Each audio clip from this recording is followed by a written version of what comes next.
I'd like to thank Philip Chu and the organizers of the 35th International Workshop on Therapeutic Endoscopy in Hong Kong for this very kind invitation. My topic is an endoscopic approach to indeterminate biliary strictures.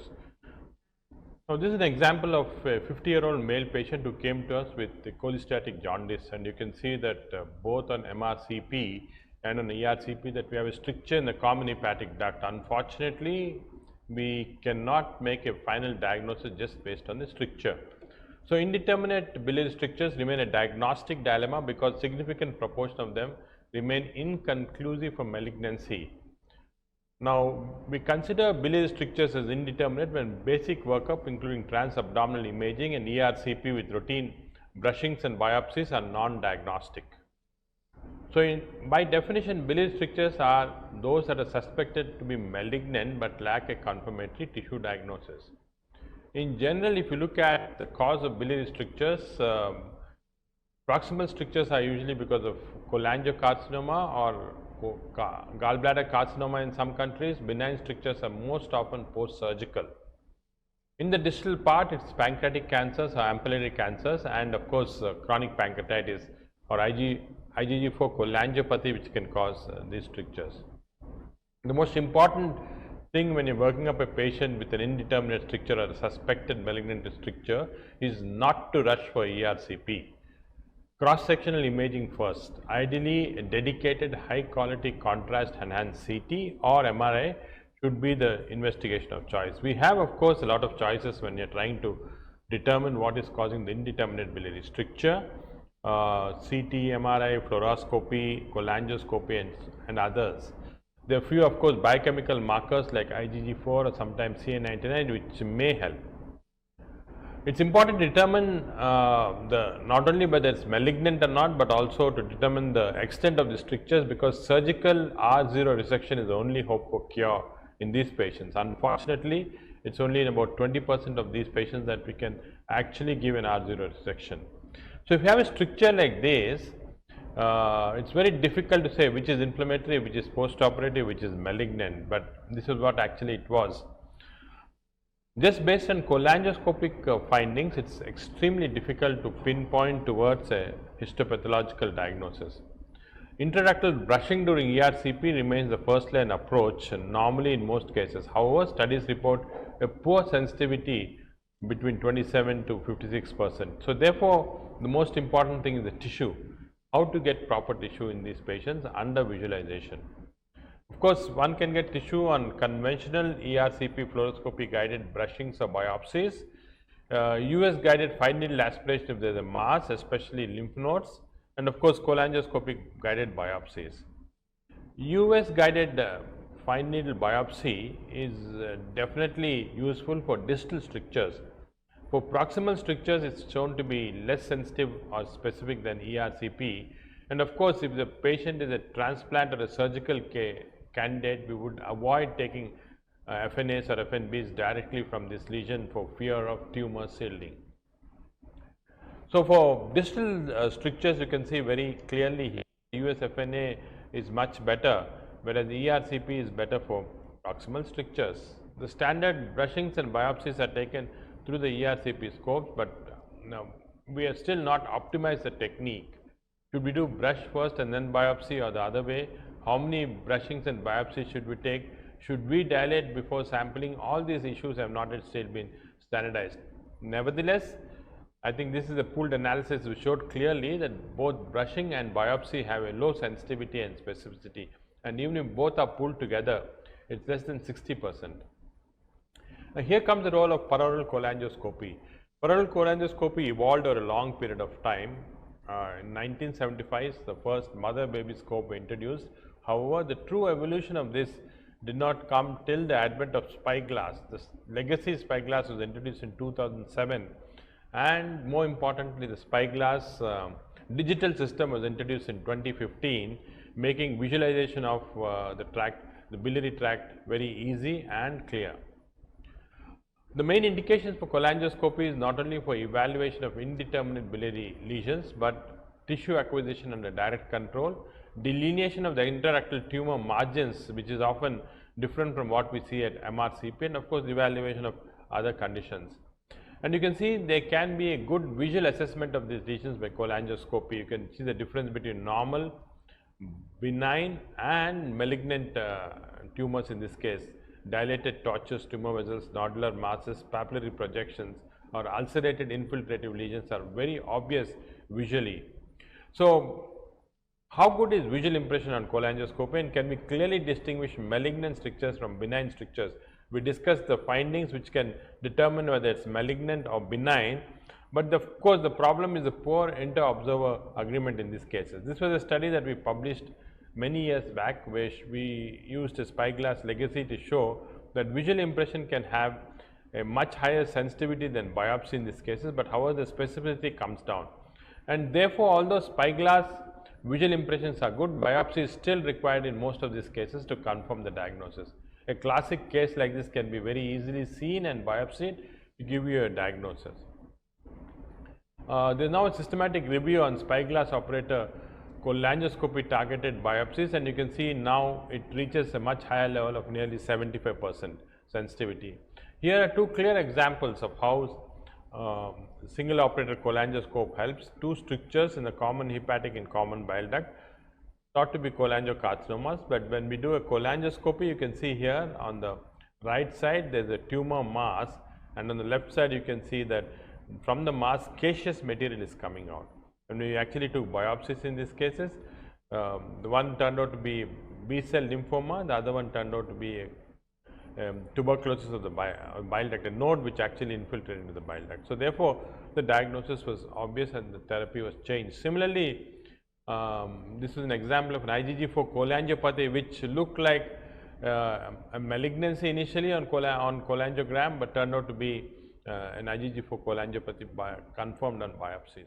So, in patients with indeterminate biliary strictures, using a rapid on-site evaluation like what we do in endoscopic ultrasound may be sometimes useful. That is, you do not have to take a biopsy and wait for the reports to come before deciding what to do. This is a useful technology that has been introduced by Shyam Vadrajulu and his group, reported from Florida, where they did rapid on-site evaluation of patients who had these indeterminate biliary strictures, and at cholangioscopy they did cholangioscopy guided biopsies and then subjected these biopsies to imprint technologies to stain them and then see if they can make out whether these were malignant or benign. About on average 3.5 biopsies were taken and to get a positive diagnosis. Of course, this requires to have a pathologist or a technician on the spot, but one can get fairly impressive results like this, and what they did find was that in majority of the cases, using this ROSE technique, they could come to a diagnosis immediately on site when you are dealing with a malignant or a benign strictures. And very often a therapeutic decision could be taken at this point of time, whether to stent these patients, whether metal stents have to be used or the patient has to go for surgery and so on. So, this is a very useful technique, but unfortunately it requires the presence of an on-site pathologist or a pathology technician to help you do this, and this may not be possible in all the institutions. We have recently done a study to see if doing a primary cholangioscopy may be useful in these patients. Now, what is the concept? The concept is that when you get patients with, say, biliary strictures with an indeterminate on radiological diagnosis on MRCP or CT scan, in these cases we go ahead and normally conventionally do an ERCP, brushings and biopsies. Now, if these brushings and biopsies are negative, we would then call back the patients to do a cholangioscopic biopsy. This is what conventionally is done. But what if we alter the practice, and what if we do a primary cholangioscopy in all patients with radiological indeterminate strictures and take biopsies at that time, and whether we can increase the yield. So, this was the purpose of our study, which we did along with Horst Neuhaus and his group. We took 60 patients with indeterminate stricture on radiological findings. They were divided into two groups. The first group underwent ERCP and brushings like the conventional methodology, and the second group underwent, in addition to ERCP, a spicholangioscopy followed by directed biopsies. And you can see from the results very clearly here that the sensitivity and the overall accuracy was much higher in patients who underwent cholangioscopic biopsies compared to those who underwent ERCP and brushings. Now, about 30% of the patients who underwent ERCP and brushings who were negative were again called back for cholangioscopy and cholangioscopic biopsies. And therefore, this was not only inconveniencing the patients, delaying the diagnosis, but probably causing more costs also. So, we believe that doing a direct cholangioscopy and cholangioscopic biopsy of so-called indeterminate biliary strictures may in fact be more cost effective, may be more patient convenient and patient friendly to get at a diagnosis, and this probably will become a routine practice in future. Of course, you are getting better cholangioscopy systems now. Image enhanced cholangioscopy is available in the mother-daughter systems, and of course are being incorporated also into the single operator cholangioscope. You can see from the pictures here, this was a patient with a stricture diagnosed as a PSC, but when you go near the stricture, you will see some abnormal vessel. Not very clear on white light, but when we switch to narrowband imaging, you can see very clearly those very large tortuous vessels suggestive of malignancy. This was clearly a case of cholangiocarcinoma confirmed in biopsies, and very often when you use the enhanced image technique like this, a biopsy may not be required, and you can often come to a diagnosis just based on visual image in these patients. So, I think this is another added, and in future, once the cholangioscope start getting enhanced imaging, I think this would become more routine again in clinical practice. So, this was an old Japanese study, but they actually looked at ERCP alone compared with ERCP and video cholangioscopy and VRCP with a video cholangioscopy and biopsy, tissue biopsies. And you can see that as we go further, especially when you combine a cholangioscopy with the tissue, your accuracy, sensitivity, specificity, everything increases. So, I believe that primary cholangioscopy, visualization and biopsy may have a role in standard of care clinical practice in future in patients with so-called indeterminate biliary strictures. Indeterminate radiologically, but of course, when you start doing an ERCP in these patients, you can often get at a diagnosis. In fact, a working group of World Endoscopy Organization expert group recommended that in patients with indeterminate biliary strictures, a peroneal cholangioscopy and a POC guided targeted biopsy is useful for establishing a definite diagnosis. Of course, this was with recommendation which was grade B, but I think fairly significant quality of evidence for this. So, I think this probably would become our methodology in evaluating these patients.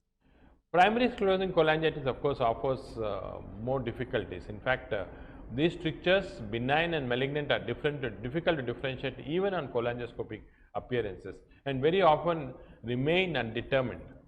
Of course, in these patients, in addition to conventional biopsies and brushings, we are starting to do fish also. And you can see from this study from which came from Mayo Clinic that in addition to brush cytology, if you can add fish in these patients, your sensitivity and specificity markedly increases. And therefore, I think as a rule, in all patients with PSC indeterminate strictures, in addition to routine brushings and biopsies, it may be worthwhile to add the fish technique also.